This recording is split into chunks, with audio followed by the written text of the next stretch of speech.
Hello friends. इस video में हम वीकली कॉन्टेस्ट 378 की फर्स्ट प्रॉब्लम डिस्कस करेंगे। इस प्रॉब्लम में हमें एक एरे ऑफ पॉजिटिव इंटीजर्स दिया हुआ है। हमें ये चेक करना है कि क्या ऐसा पॉसिबल है कि हम उस एरे में से टू या मोर एलिमेंट सिलेक्ट करें, उनका बिटवाइज और लें, और जो रिजल्टेंट बिटवाइज और आए उसके एंड में एटलीस्ट वन ट्रेलिंग जीरो हो, जो कि उसकी बाइनरी रिप्रेजेंटेशन में एटलीस्ट लास्ट में एक ट्रेलिंग जीरो हो। जैसे 5 की बाइनरी रिप्रेजेंटेशन क्या है? 101।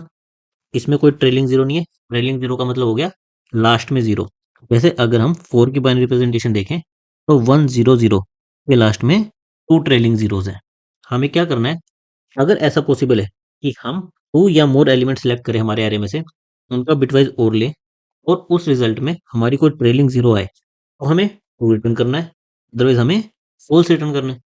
वैसे अगर हमारा एरे क्या है, 1 2 3 4 5, अगर इसमें से हम 2 और 4 ये टू एलिमेंट्स चुने, इनका बिटवाइज और क्या आएगा? 6 आएगा। और 6 की बाइनरी रिप्रेजेंटेशन क्या होती है?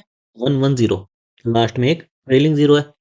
तो ऐसा पॉसिबल है कि हम इस एरे में से टू एलिमेंट सेलेक्ट करें और उनका बिटवाइज और के एंड में ट्रेलिंग एक जीरो आए, तो हम क्या रिटर्न कर देंगे? True। अगर ऐसा पॉसिबल ही नहीं होता तो हम क्या रिटर्न करते? फॉल्स। जैसे अगर हम ये एग्जांपल ले 1 3 5 7 9, इसमें आप कोई भी दो एलिमेंट चुन लो, उनके लास्ट में कोई भी ट्रेलिंग जीरो नहीं आएगा, मीनिंग लास्ट पोजीशन पर हमेशा वन आएगा ही आएगा। तो इसलिए हम क्या रिटर्न करेंगे? फॉल्स। इसमें आप एक चीज नोट करो, अगर हम कोई भी ओड एलिमेंट ले, जैसे 5 लेता हूँ, इसकी बाइनरी रिप्रेजेंटेशन क्या आएगी? 101। जो भी हमारा ओड एलिमेंट होगा उसमें लास्ट पोजीशन पर वन आएगा ही आएगा।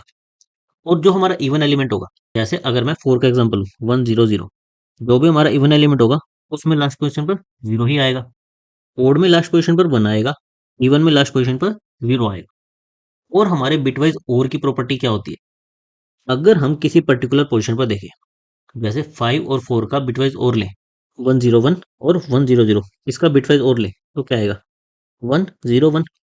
अगर हमारी किसी पर्टिकुलर पोजीशन पर सारी जीरो है तो वहां पर जीरो आएगा। अगर एक भी वन है तो वहां पर वन आएगा। ये बिटवाइज और की प्रॉपर्टी होती है। हमने दो चीज ऑब्जर्व करी, एक तो जो हमारा ओड नंबर होगा उसके लास्ट में वन आएगा, इवन नंबर होगा उसके लास्ट में जीरो आएगा। और अगर हम बिटवाइज और लेते हैं, अगर हमारा किसी भी पोजीशन पर एटलीस्ट वन हुआ तो वहां पर हमारा वन आएगा ही आएगा। हमारी रिक्वायरमेंट क्या थी, हमें टू या उससे ज्यादा एलिमेंट्स चुनने थे हमारे एरे में से, जिनका अगर हम बिटवाइज और लें तो हमारी लास्ट में एटलीस्ट वन ट्रेलिंग जीरो आए। एक भी ट्रेलिंग जीरो आ गई तो हमारा काम बन जाएगा, हम रिटर्न कर सकते हैं। अगर एक भी नहीं आ रही है तो हमें फॉल्स रिटर्न करना है। अब हमारी ट्रेलिंग जीरोस कब आएगी, अगर जो हम एलिमेंट्स चुन रहे हैं, अगर उसमें से हमने एक भी ओड एलिमेंट चुन लिया, उसमें क्या होगा? लास्ट पोजीशन पर वन आ जाएगा, और उसकी वजह से हमारा लास्ट में वन आ जाएगा। हमारे बिटवाइज और में लास्ट में वन आ जाएगा और हमारी ट्रेलिंग जीरो कोई नहीं आएगी। तो हमें क्या करना पड़ेगा, हमें सारे इवन नंबर चुनने पड़ेंगे। कितने चुनने पड़ेंगे? टू या उससे ज्यादा। अगर हमारे एरे में एटलीस्ट टू इवन नंबर्स है, इसका मतलब तो क्या है कि हम वो दो नंबर चुन लेंगे, उनका बिटवाइज और ले लेंगे, उनके लास्ट में ट्रेलिंग जीरो आ जाएगा। तो हमें ट्रू रिटर्न करना है। अगर हमारे एरे में टू इवन नंबर्स नहीं है तो उसके इसमें क्या होगा, हमें एक और नंबर लेना ही लेना पड़ेगा और हमारी कोई ट्रेलिंग जीरो नहीं आएगी, तो हम फॉल्स रिटर्न कर देंगे। तो हमें सिंपल सा क्या करना है, हमें एरे को ट्रेवर्स करना है, उसमें इवन नंबर का काउंट निकालना है, देखना है कि अगर हमारे इवन नंबर दो या उससे ज्यादा है तो हमें ट्रू रिटर्न कर देना है, अदरवाइज हम फॉल्स रिटर्न कर देंगे। तो सिंपली हम वही करेंगे, हम हमारे एरे को ट्रेवर्स करेंगे, हमारे इवन नंबर का काउंट निकालेंगे, अगर उसका काउंट टू या उससे ज़्यादा है तो हम ट्रू रिटर्न कर देंगे, अदरवाइज हम फॉल्स रिटर्न कर देंगे।